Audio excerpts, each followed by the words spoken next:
Beleza, também vou votar. Presidente. Ok, iniciada, presidente.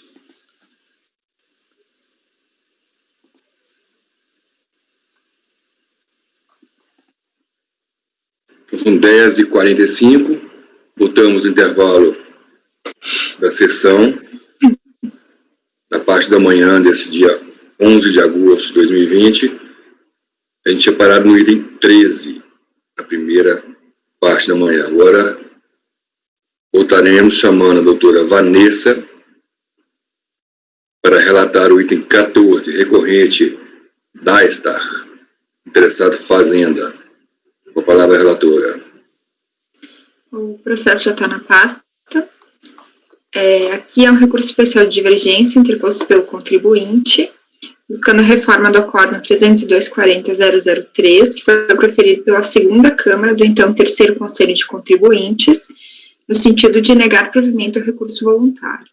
A decisão foi re-ratificada pelo Acórdão 3201.00173, que proveu parcialmente os embargos de declaração somente para corrigir erro material na ementa, que passou a ter a seguinte redação. Então, aqui eu já coloquei a ementa corrigida, né, que é a questão de classificação fiscal e as multas, né, de ofício, e do artigo 526.2 do Regulamento Aduaneiro. Então, não resignado, o contribuinte interpôs recurso especial suscitando divergência quanto aos seguintes pontos, colacionando como paradigma os respectivos acordos. Então, nulidade processual por vício formal, cerceamento ao direito de defesa, vícios formais contidos no acórdão recorrido, ausência da devida motivação, fundamentação legal, decisão contraria à evidência de provas, não aplicação da orientação contida no 112 do CTN. Ponto 13, ilegalidade da exigência da multa por falta de licença de importação, a pretexto de que, em razão da reclassificação tarifária do produto importado, ficou caracterizado a hipótese de importação de mercadoria do exterior ao desamparo de guia de importação ou documento de efeito vinculante.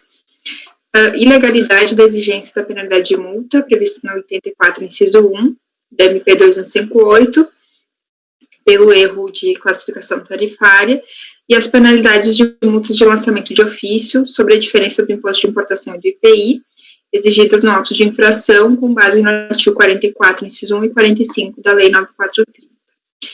No exame de admissibilidade, foi dado seguimento parcial ao recurso especial, pois comprovada a divergência tão somente com relação aos itens 3, que é a ilegalidade da exigência da multa por falta de licença de importação, né, em razão da reclassificação fiscal, e o item 5, que é a penalidades de multas de lançamento de ofício, incidentes sobre a diferença do imposto de importação e IPI, que são as multas por falta de documento, enfim.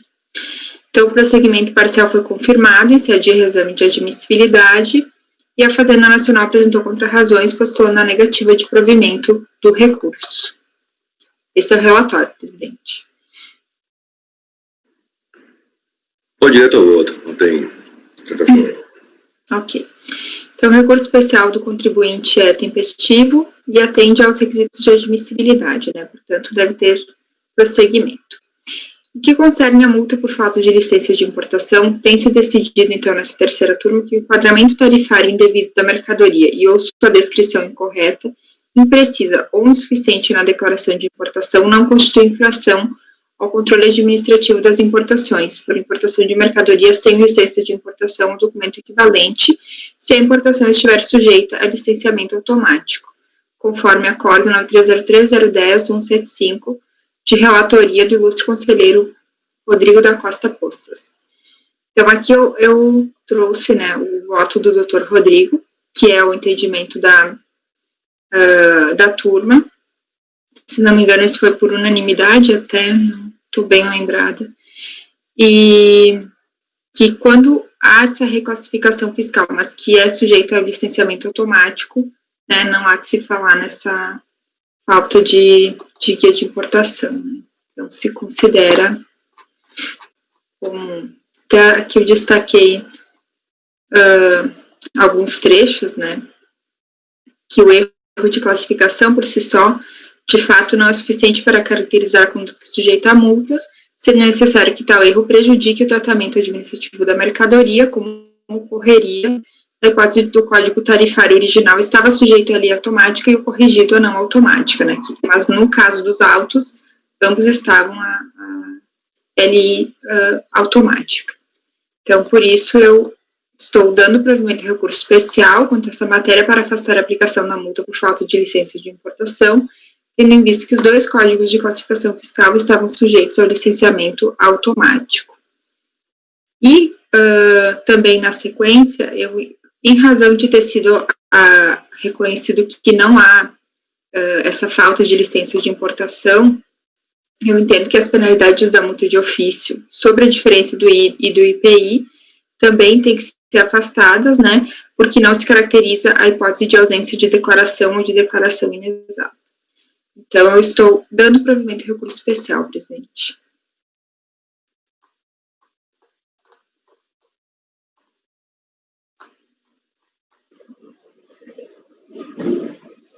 Doutor Andrada. Presidente, quanto à questão da multa por licenciamento, falta de licença de importação, eu acompanho a relatora. Agora, eu estou verificando o conhecimento do recurso, se vocês puderem até me ajudar, porque eu acho que eu estou achando que é um caso de não conhecimento na parte relativa à aplicação da multa.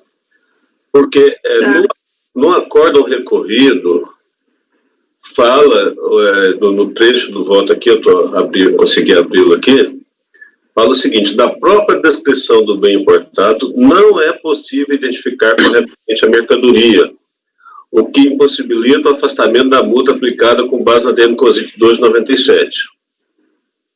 Ou seja, a descrição da mercadoria no acórdão recorrido foi incorreta e isso aparentemente é passivo, foi decidido no acórdão recorrido. E nos acordos paradigma, estou lendo aqui a admissibilidade,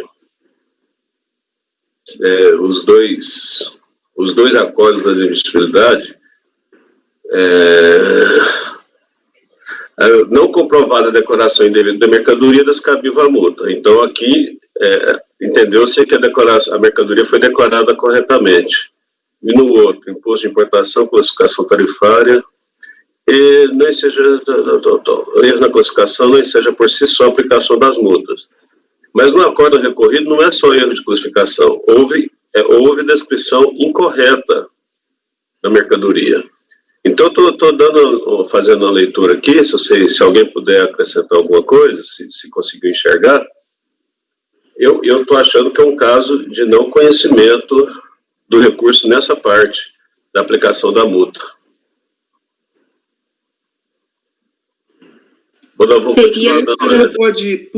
Presidente, eu posso me manifestar? Perfeitamente. Por favor, o senhor pode me dizer o número dos paradigmas para poder fazer o cotejo? Ficou muito claro que no recorrido a descrição não corresponde à mercadoria, é isso que está dito. Agora eu queria ler os paradigmas. Me dá um número. O paradigma, um deles, 301, 26.463. E o outro, Acórdão Câmara Superior de Recursos Fiscais 03-02581. Eu estou lendo só a ementa deles aqui. Está na admissibilidade. Perdão, mas 301, 26.463? Isso. É o que está na admissibilidade. Eu não acho isso no site. Então, deixa eu abrir o... 301. 301-26463. É o que está na admissibilidade aqui. Doutor Andrada, o senhor está se referindo ao item 5 do recurso, bom, né? O primeiro eu já tive dificuldade de achar no site. Ah, desculpa, exatamente. Não, depois...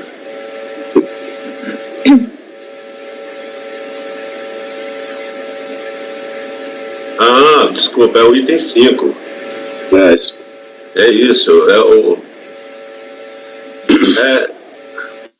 o item 5, desculpa. Câmara Superior de Recursos Fiscais 030-2695 e o 300... SRF 030-2695 e 302-33-641. Exatamente. Só um minuto, o outro é... 302... Vou botar logo para não me perder aqui. 302, 33641. 302, 33641. Isso. Vamos ver agora o conteúdo. 302, 33641. Da Câmara Superior. Eu achei.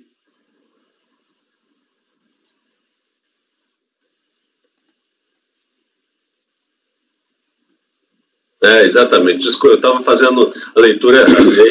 Esse item 5 aí. Item 5. Porque ele pressupõe, a aplicação, afastamento da multa, pressupõe a aplicação do ADN COSIT, lá número 12 de 97, se tiver a mercadoria declarada corretamente. Só que no caso aqui do presente processo, o acordo recorrente falou que não consegue, pela descrição da mercadoria, identificá-la. E nos paradigmas, me parece que eu consegui achar o primeiro paradigma da Câmara Superior. Realmente, no primeiro paradigma da Câmara Superior, o que é dito é o seguinte: a mercadoria importada abre aspas, fio de fibras têxteis, lycra sintéticas contínuas. Tem classificação no código tal. E aí ele diz, a empresa classificou com código outro. E aí, esse foi a discussão. Ele não discute se foi fio de lycra ou não. Então, realmente, no paradigma da Câmara Superior, não se discute a descrição da mercadoria. Agora, o outro paradigma, me desculpa, está dando nenhum registro em contrato. É 302-33641. Isso. Eu estou olhando o recurso especial dele. Me parece que ele colocou as emendas dos... parece que é outro número. É outro número. Quer ver? Aqui, no recurso especial dele, ele colocou o 302-0525. Pretensão de direito de defesa não é o caso. Vamos lá, para frente. Aí ele colocou o 303-29-374. Falta de intimação, cerceamento de direito de defesa não é o caso. Aí ele colocou o 103-2455. Falta de intimação também não é o caso. Aí ele colocou 103-20-518, fim social, falta de intimação também não é o caso. Aí ele colocou 104-16-184, violação do exercício de direito de defesa não é o caso. Aí ele colocou 302-33-270, aviação aérea São Paulo. É esse o caso? Não é esse, não é esse. Também não. Pelo menos pela ementa, não. E ele colocou só a ementa no recurso especial. O outro, 302-35-779. Acordo dos membros, acolhida preliminar de unidade de processo a partir da informação fiscal. Penso que não é o caso. A 302-35-777. Acolhida preliminar de unidade do processo. Não. 3102-00-622. Esse é um deles, não é? Não. Certificamento de direito de defesa, né? Não. 301-28-400. Classificação, solicitação de laudo técnico negada pela autoridade, configurado o cerceamento de direito de defesa. 302-33-320, é esse? 320, deixa eu tentar pesquisar. Preterição de direito de defesa. Existe. É um só. É preterição do direito de defesa na unidade. Não é, não, né? Atendimento ao pleito sujeito passivo, realização de diligência. Não, né? Pode ser esse. Foi esse que eu falei que era? Não. 302-33-641. Fica difícil. Presidente, posso só fazer uma sugestão? De repente... 4 eu não achei aqui. Desculpa, Vanessa. Se o doutor Andrada quer pedir vista para eu rever essa questão do conhecimento desse item. Perfeito. Posso pedir sim, porque a gente não está nem achando aqui porque o despacho, o despacho de admissibilidade foi até a doutora Mercy que fez e me pareceu bem detalhado, então eu só quero revisitar isso para confirmar. Perfeito, presidente. Se puder, eu peço vista. Eu não encontrei esse acordo de final 641. Nem eu. Não tem como nenhum registro encontrar. É que esse processo também é bem antigo, né? Então. Vista ao conselheiro Andrada no item 14. Item 15, também doutora Vanessa. Recorrente, APM Terminals. Interessado Fazenda. Item número 15, com a palavra relatora, doutora Vanessa.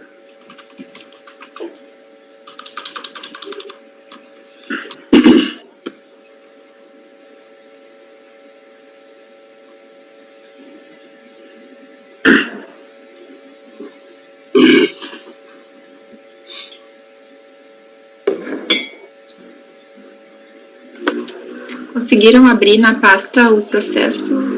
Sim.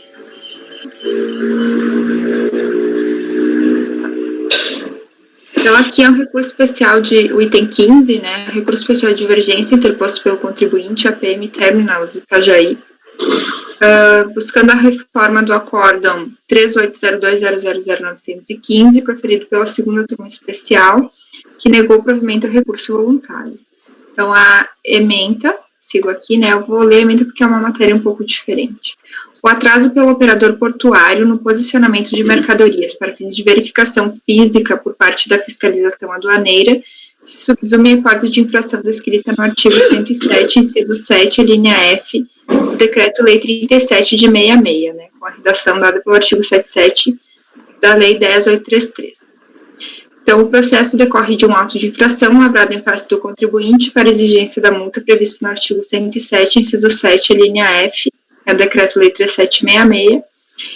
O motivo da penalidade foi o atraso em que incorreu o operador portuário no posicionamento das mercadorias para a realização da verificação física das mesmas pela fiscalização, ensejando o descumprimento da portaria DRF Itajaí número 11 de 2004, a qual traz procedimentos obrigatórios para o importador, depositário e operador portuário, disciplinando o funcionamento naquela região aduaneira.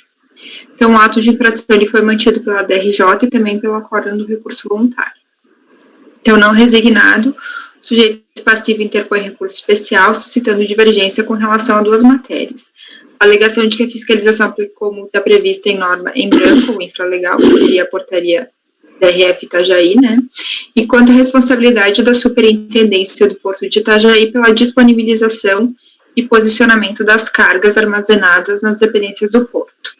Então, para comprovar o dissenso, trouxe como paradigmas os acórdãos 301.33591 e 303.35564 e 303.35262, estes últimos para a segunda matéria.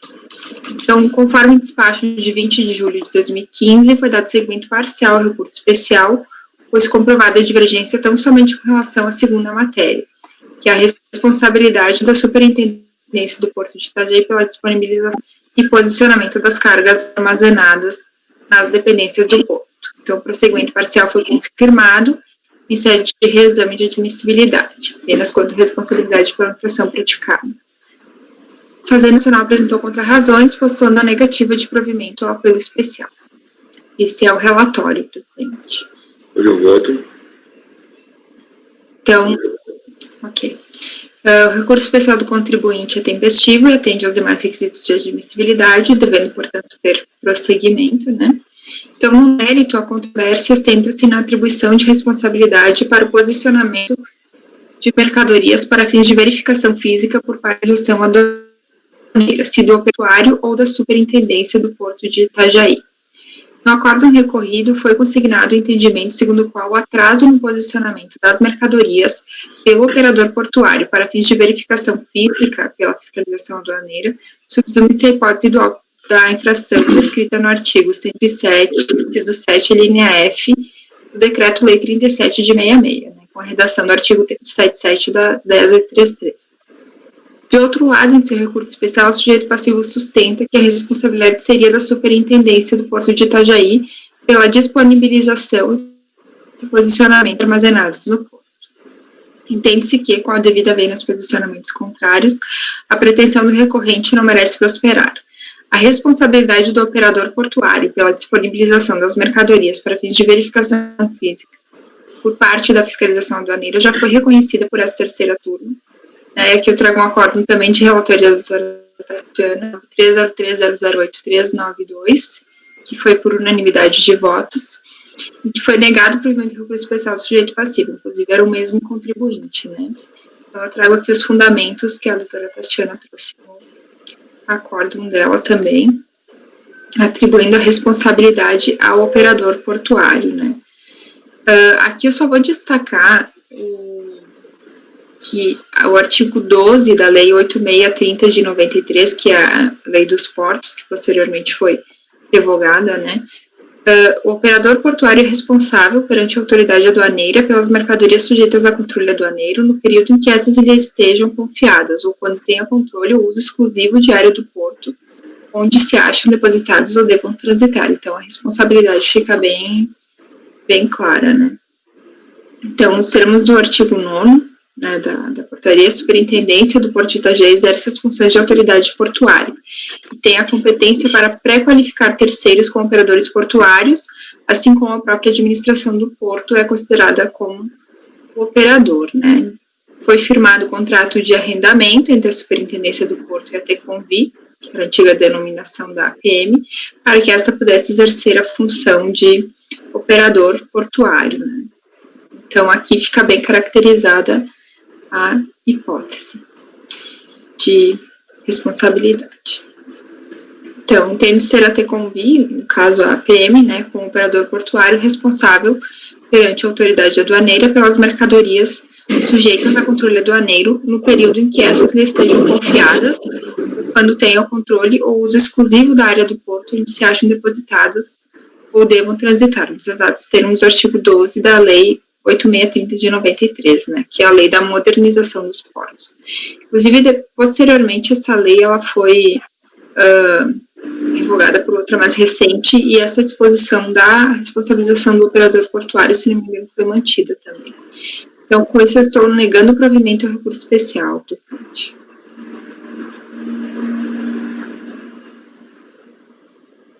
Doutora Andrada.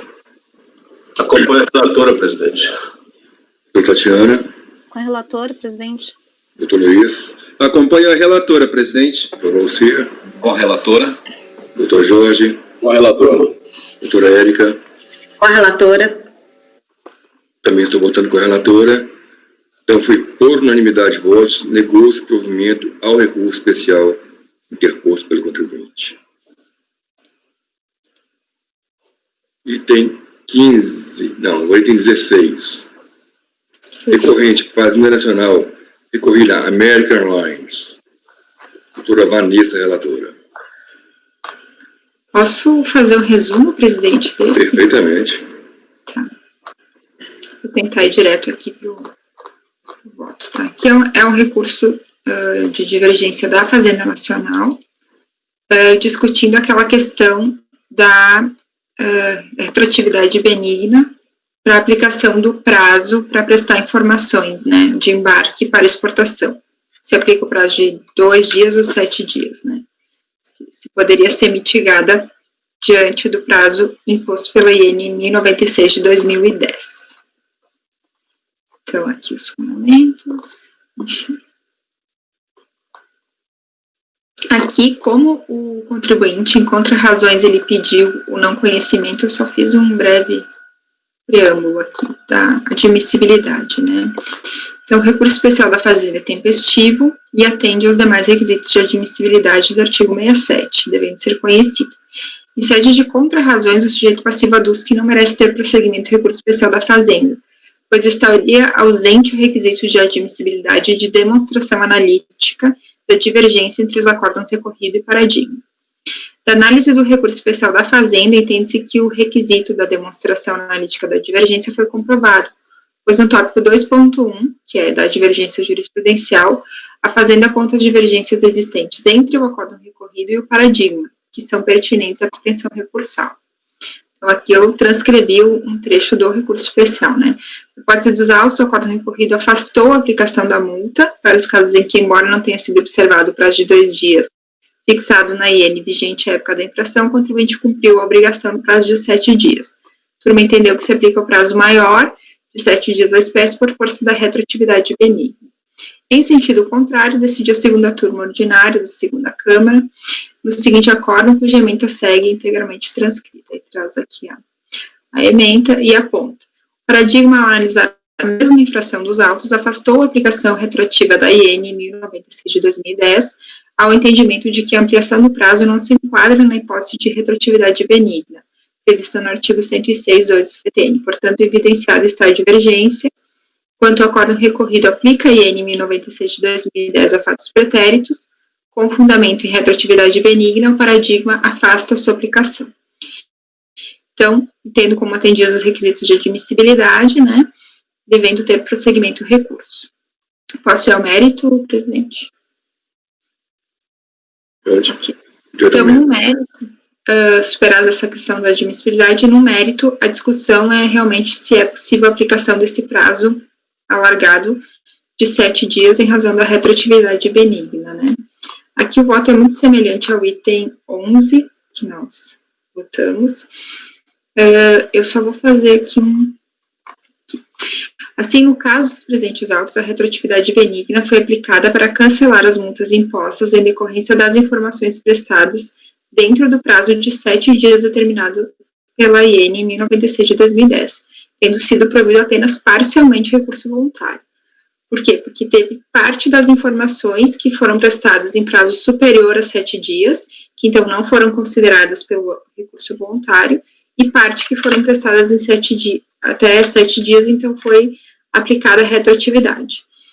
Importante consignar que está em discussão, portanto, apenas a aplicação da retroatividade benigna àquelas situações em que as informações foram prestadas com observância do prazo de 7 dias, objeto do recurso especial interposto pela Fazenda. Então, mantém-se a decisão recorrida, entendendo-se que não é cabível a aplicação da penalidade para as informações prestadas dentro desse prazo, né, de 7 dias em razão da retroatividade benigna. Então, eu estou negando o provimento ao recurso da Fazenda. Doutor Andrada. Bom, pelo que eu vi da doutora Vanessa e também do acórdão recorrido, foi mantido somente a multa, foi dado provimento parcial ao recurso voluntário para manter a multa somente para as prestações de informações realizadas depois do prazo de 7 dias, né, que é o que a gente tem votado, né? Então, eu acompanho a relatora, presidente. Negar provimento ao recurso especial da Fazenda. Doutora Tatiana.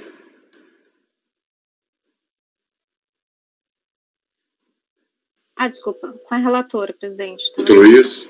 Também muito parecido com o anteriormente relatado pela doutora Vanessa, acompanho a relatora. Doutor Valcir. Com a relatora. Doutor Jorge. Com a relatora, presidente. Doutora Érica. Com a relatora, presidente. Também voto com a relatora. Então, por unanimidade de votos, negou-se provimento ao recurso especial interposto pela Fazenda. Item 17, recorrente Fazenda, recorrida Armazém Coral Limitada. Doutora Vanessa também. Deixa eu só ver uma coisa.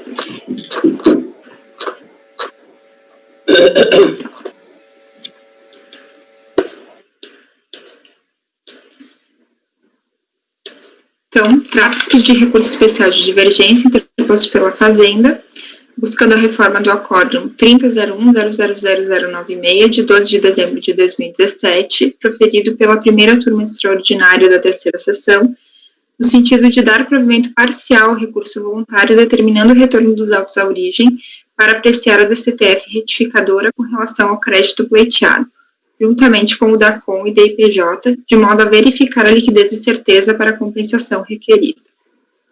Então, o decisum foi assim emendado, que eu trago a ementa, né? Então, da decisão foram postos embargos de declaração pela Fazenda, sustentando o julgado em equívoco nos seus fundamentos, ao acolher argumentos trazidos apenas em recurso voluntário pelo contribuinte, seria a não inclusão do ICMS na base de cálculo do PIS e da COFINS, e não ter se limitado aos fundamentos do despacho de não homologação da compensação. No entanto, os embargos foram rejeitados por inexistência do vício alegado nos termos do despacho de 3 de março de 2018. Na sequência, a Fazenda Nacional interpôs recurso especial, suscitando divergência com relação à exclusão do ICMS da base de cálculo do PIS e da COFINS. Então, para comprovar o dissenso, colacionou com paradigmas dos acordos 3201-00375 e 3302-004-158. Então, nos argumentos que a Fazenda utilizou para buscar a reforma do julgado, ela se limitou a essa questão do conceito de faturamento, enfim, dessa necessidade de inclusão do ICMS na base do PIS e da COFINS, né? Então, consoante o despacho de 20 de julho de 2018, votado pelo ilustre presidente da primeira Câmara, foi dado seguimento ao recurso especial. Não houve apresentação de contrarrazões pelo sujeito passivo. Esse é o relatório, presidente. Eu voto. Ok. Admissibilidade. O recurso especial de divergência interposto pela Fazenda é tempestivo, restando analisar seu atendimento aos demais pressupostos de admissibilidade. Consoante relatado, a Fazenda apresentou recurso especial suscitando divergência com relação à exclusão do ICMS da base do PIS e da COFINS. O acórdão recorrido, ao analisar o recurso voluntário interposto pelo contribuinte, acolheu o argumento quanto à exclusão do ICMS da base do PIS e da COFINS e ainda considerou que não foram devidamente analisados os documentos trazidos pelo sujeito passivo para embasar o seu direito creditório. Por conseguinte, deu provimento parcial ao recurso, determinando o retorno dos autos à unidade de origem para a verificação da certeza e liquidez do crédito pleiteado. Então, no meu entendimento, o acórdão recorrido ele utilizou dois argumentos, né? Extrai-se, portanto, do julgado ora recorrido os fundamentos de que é indevida a inclusão do ICMS na base do PIS e da COFINS e que ainda considera como válidos os documentos trazidos em sede de manifestação de conformidade pelo contribuinte para comprovar o seu direito, não sendo a apresentação de DCTF retificadora condição indispensável à homologação da compensação, mas sim a certeza e liquidez do crédito pleiteado. Então, aqui eu transcrevo parte do julgado recorrido, né, só para ilustrar essa afirmação. Ocorre que o recurso especial interposto pela Fazenda Nacional não enfrentou os dois argumentos, cada um deles suficiente para a manutenção do acórdão recorrido, tendo centrado a sua insurgência na matéria relativa à exclusão do ICMS da base do PIS e da COFINS. Dessa forma, ainda que procedente fosse o apelo especial, manter-se o resultado do julgado por acolher os documentos apresentados pelo contribuinte e a determinação da remessa dos autos à unidade de origem para análise da certeza e liquidez do crédito pleiteado. Então, a recorrente, ao se insurgir quanto ao acórdão recorrido, enfrentou e trouxe paradigmas pretendendo comprovar a divergência tão somente com relação ao primeiro argumento, a exclusão do ICMS da base do PIS e da COFINS. Então, havendo dois fundamentos autônomos e não sendo atacados os dois, não deve ter prosseguimento o recurso especial da Fazenda. Então, cito ainda a súmula 283 do STF, né? E um precedente da nossa turma, dois acórdãos da nossa turma, com as emendas abaixo transcritas, o 9303005111 e 9303007070. Então, ausente a divergência com relação a todos os fundamentos autônomos que embasaram a decisão, não deve ter prosseguimento o recurso da Fazenda. Eu voto, presidente. Quer votar separado? Vamos botar primeiro, que agora é o... Conhecimento. Doutora Vanessa, eu entendi as razões que você não está conhecendo o recurso da Fazenda, mas eu não consigo enxergar aqui dois fundamentos autônomos. Porque a questão toda é o seguinte: se a exclusão, se a gente entender, né, se o nosso entendimento for que a exclusão do ICMS da base de cálculo do PIS e da COFINS está correta, o seu raciocínio está correto. Mas se o nosso entendimento for que não é cabível a exclusão do ICMS da base de cálculo do PIS e da COFINS, os documentos apresentados por ele não têm vigor nenhum, né? Se a gente falar, olha, por enquanto, não é cabível, enquanto não transitar em julgado o julgamento do STF, né? STJ, não estou recordando bem. É o STF. STF. Enquanto não transitar em julgado, não é aplicável o acórdão do STF. Ou seja, não nos vincula, não nos vincularia. Se a gente entender que não nos vincularia, os documentos provando que o ICMS foi incluído na base de cálculo não servem para nada, né? Ou seja, eles não seriam suficientes por si só para dar provimento ao recurso voluntário do contribuinte. Então, eu entendo que a questão trazida pela Fazenda da possibilidade de exclusão do ICMS da base de cálculo do PIS ou COFINS é uma situação prejudicial em relação aos documentos. Se entender que sim, ok, o acordo recorrido está correto. Se entender que não, os documentos não servem. Então, Desculpa, André. Não, sim, então eu estou abrindo divergência, né, com a devida vênia para conhecer o recurso da Fazenda. Tá. Presidente, posso só fazer um esclarecimento do voto? Sim. Eu também fiquei com essa dúvida, Andrada, e eu entendo o raciocínio que o senhor colocou aqui, né? O que me levou a abrir essa preliminar de não conhecimento é que a decisão da manifestação de inconformidade, ela se restringe à questão de não vou analisar os documentos trazidos porque não foi apresentada a DCTF retificadora. Em sede de recurso voluntário é que o contribuinte trouxe esse argumento da exclusão do ICMS da base do PIS e da COFINS. Tanto que em embargos de declaração, a Fazenda, ela acusa a decisão de equívoco no fundamento, porque não teria aceito o argumento trazido em recurso voluntário, que seria o caso da preclusão, e não teria se restringido à questão dos documentos. Então, o que eu entendi do acordo recorrido? Que ele diz assim, bom, primeiro a questão da exclusão do ICMS da base do PIS da COFINS eu acolho, né, que não deve se incluir, e segundo, com relação aos documentos, eu entendo que a DCTF retificadora não é uma condição para se homologar a compensação. Então, voltem os autos para a unidade de origem para analisar os documentos que o contribuinte juntou, independente dessa questão do ICMS e da base do PIS da COFINS. Foi a minha visão da decisão e do processo até aqui, né? Até eu esperar, quando eu li os embargos, eu até esperava que a Fazenda trouxesse uma preliminar de preclusão, uma divergência de preclusão, alguma coisa assim, né? Mas ela se restringiu à matéria principal. Só eu entendi o seu voto, doutora Andrada, só explicando por que me levou a esse raciocínio do não conhecimento. Doutor Luiz Eduardo. Antes de me manifestar, eu peço um esclarecimento.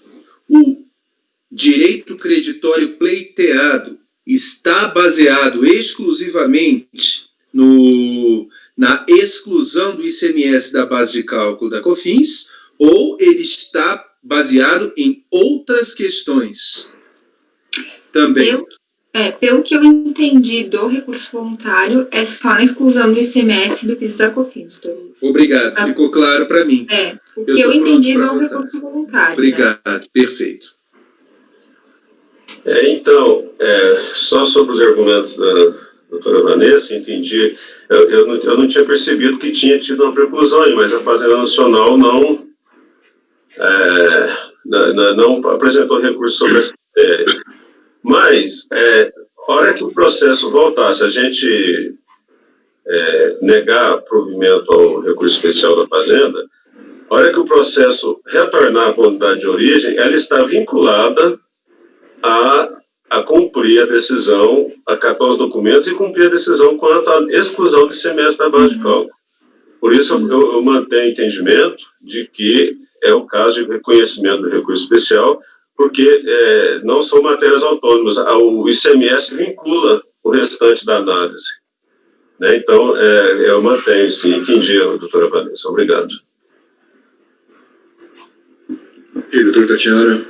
Bom, com as considerações da doutora Vanessa, eu entendo da mesma forma que ela, eu acompanho a relatora. Pelo não conhecimento, né? Por enquanto, é isso. Isso. Doutor Luiz? Presidente, muito claras as considerações colocadas pelo doutor Andrada. O que se discute aqui é o direito creditório objeto da exclusão do ICMS da base de cálculo. Se fosse, e esse é o problema do conectivo E contra o conectivo OU. Quando eu tenho conectivo E, é sinal que eu tenho que atender as duas situações para ter a minha conclusão.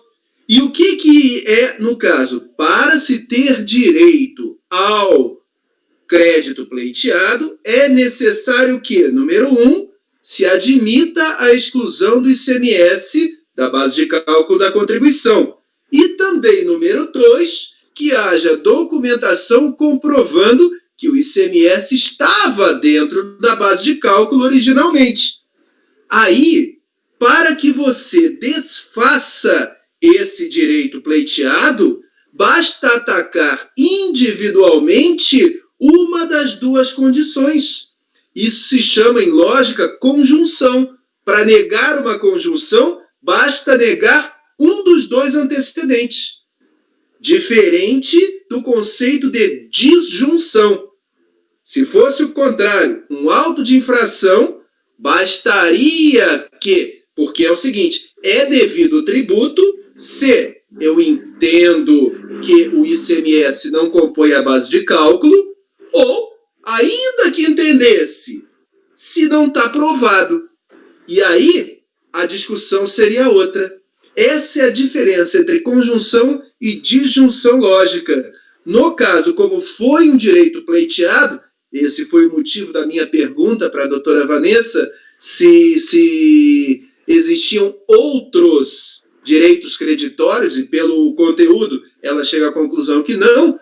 Então é o seguinte, ele foi feito um pedido baseado em duas questões. Primeiro, ele alega que o ICMS não compõe, e segundo, ele alega que ele tem ICMS dentro da base de cálculo. Basta atacar um desses dois para ser suficiente a alteração da decisão recorrida. Então, eu acompanho a divergência, foi bem colocado pelo doutor Andrada, né? Desculpa se eu me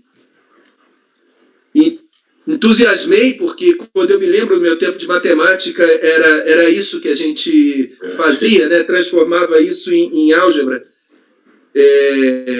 ou até em circuito de computador, né? Tem um circuito de E, um circuito de O. Eu acompanho, no ponto, doutor Andrada, peço todas as vênias à relatora, doutora Vanessa, e acompanho a divergência.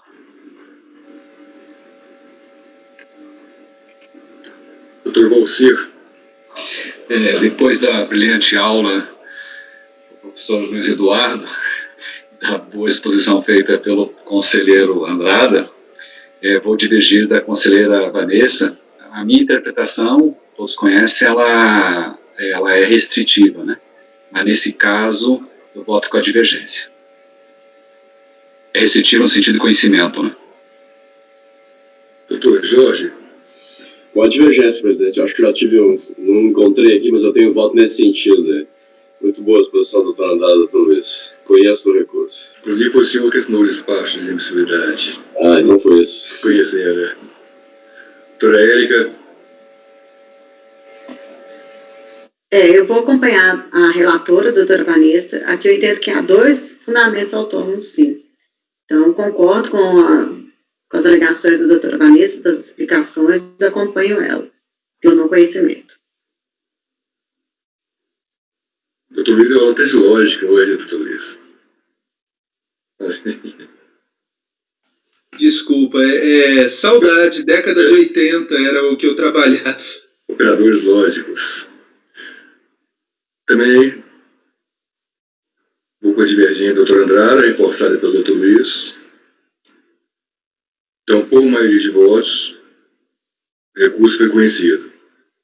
Vencidas as conselheiras Tatiana, Érica e Vanessa. Agora vamos ao mérito.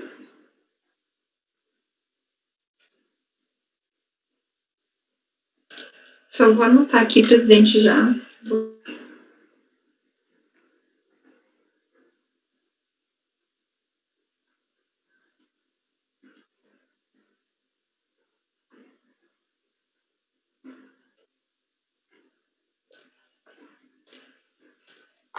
Quanto ao mérito, então, da questão, como eu falei no relatório, se discute, então, só a possibilidade de inclusão do valor do ICMS próprio na base de cálculo do PIS e da COFINS não cumulativos, né?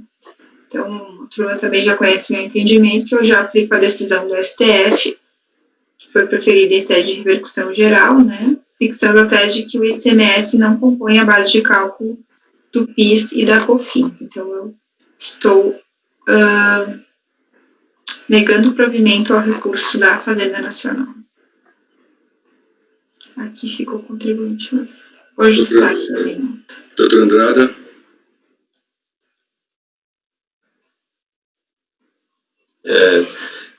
Eu vou manter o entendimento que nós firmamos no acordo número 9303008955, relatoria do Dr. Jorge, que considerou que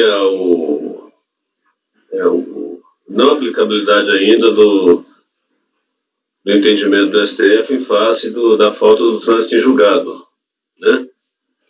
Não aplicava ainda o artigo 62A do RICARF. Então, na época, para conhecimento, o doutor Valci não participou, era o doutor Demes ainda, e foi por voto de qualidade, né? Doutor Andrada, por favor, pode repetir o número do acórdão que eu não consegui pegar? Por meio do voto de qualidade. É o 8955, Vanessa. 8955. Relatoria da Dr. Jorge. Obrigada. Então, eu mantenho aquele entendimento, presidente. Eu acredito que não teve nenhuma mudança ainda nessa situação.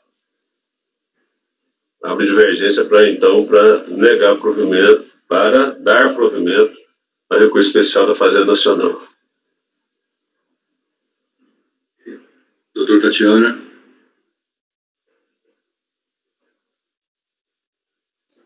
Bom, já fizeram uma pesquisa no âmbito do judiciário, né? E no âmbito do judiciário, os contribuintes estão ganhando por conta do artigo 987 do Código de Processo Civil, né? Que ele fala no parágrafo 2º que, apreciado o mérito do recurso, a tese jurídica adotada pelo Supremo Tribunal Federal será aplicada no território nacional a todos os processos individuais ou coletivos que versam sobre idêntica questão de direito. Então, por conta disso, desse dispositivo do próprio Código de Processo Civil, como a tese, independentemente de ter ou não um trânsito julgado, já foi firmada pelo STF, né? Que o ICMS não compõe a base de cálculo para a incidência do PIS da COFINS, e considerando os votos vencedores dos ministros, né, que julgaram favoravelmente a essa tese, que eles tratam da exclusão do ICMS dessa receita, né, do faturamento, e o único ICMS que daria para excluir no faturamento seria esse ICMS, pelo menos da saída. Eu acompanho a relatora, presidente. Doutor Luiz? Matéria conhecida, eu acompanho a divergência, presidente. Doutor Valcir?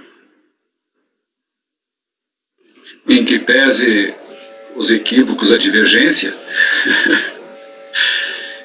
o entendimento é que essa decisão do STF, ela já transitou em julgado. Esses embargos são estranhos ao processo, inclusive.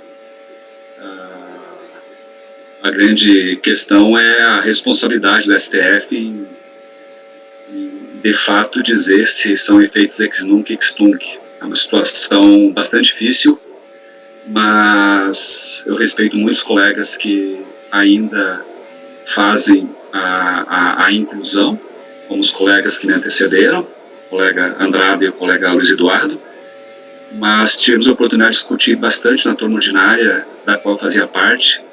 O entendimento é pela exclusão do ICMS desde aquela época. Então, voto com a relatora. Doutor Jorge. Voto com a divergência, presidente. Função, inclusive, do voto citado na minha relatoria. Doutora Érica. Eu acompanho a relatora, né, assim, respeitando a decisão do STF, né, e o CPC, que a Tatiana até citou, né, deve ser excluído o ICMS da base de cálculo. Eu voto com a relatora. Doutora Tatiana, em que pese eu concordar com a senhora, você está fazendo um debate aqui em Brasília em relação a isso, concordo, a tese já firmada pelo STF, de aplicação imediata. O problema é que a gente está julgando processos anteriores. E isso o STF não definiu ainda. Isso não tem que ser julgado. O STF não falou assim, a partir da data X, considera-se, vai retroagir a data da eleição de mérito, ou a data de julgamento dos embargos, ou totalmente. Então, isso não tem que ser julgado. Por isso que eu voto com a divergência. Então, vou proclamar o resultado. Pelo voto de qualidade, essa restituição, negou-se, pelo voto de qualidade, deu-se provimento a recurso especial da Fazenda Nacional.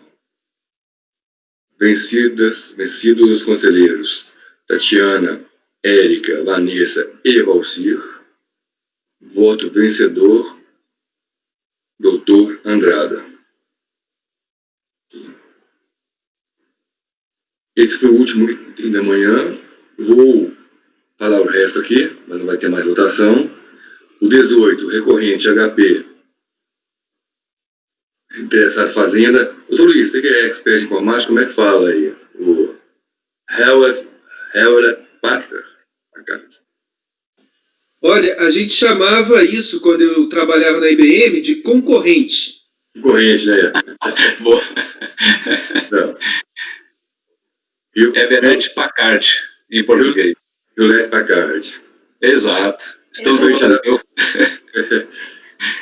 Vulgo HP. HP 12C, porque era a parte financeira, HP 15C, que era para dar a parte de engenharia. Exatamente. Faz aquela fórmula polonesa reversa, né, que você bota os dois antecessores, depois é que bate o sinal. Até acostumar com aquilo ali. Item 19, recorrente Metso, interessado Fazenda, retirar de pauta por solicitação do patrono. Item 20, também recorrente Metso, Brasil, Indústria e Comércio, recorrida Fazenda, retirar de pauta por solicitação do patrono. Item 21, recorrente Valorec Tubos, do Brasil, interessado Fazenda, retirado de pauta por solicitação da PGFN. Item 22, Dr. Jorge Almiro, recorrente Massal Indústria, interessado Fazenda, retirado de pauta por solicitação da PGFN. Então, nesse momento, a gente está encerrando a nossa sessão. Retornaremos às 14 horas com a pauta a partir do item 23. Com 14 horas estamos de volta, doutor Luiz. Presidente, são 11h30 da manhã. Seria possível adiantarmos alguns recursos sem sustentação oral para nós terminarmos ao meio-dia e voltar às 2 horas, que aí a gente consegue terminar mais cedo hoje. Seria? O doutor Jorge já saiu.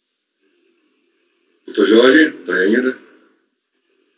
Eu vou encerrar a gravação de qualquer maneira aqui e a gente conversa mais um pouquinho aqui. Perfeito, tá bom. Então vamos encerrar a gravação, todo mundo. Doutor Jorge. Já apareceu.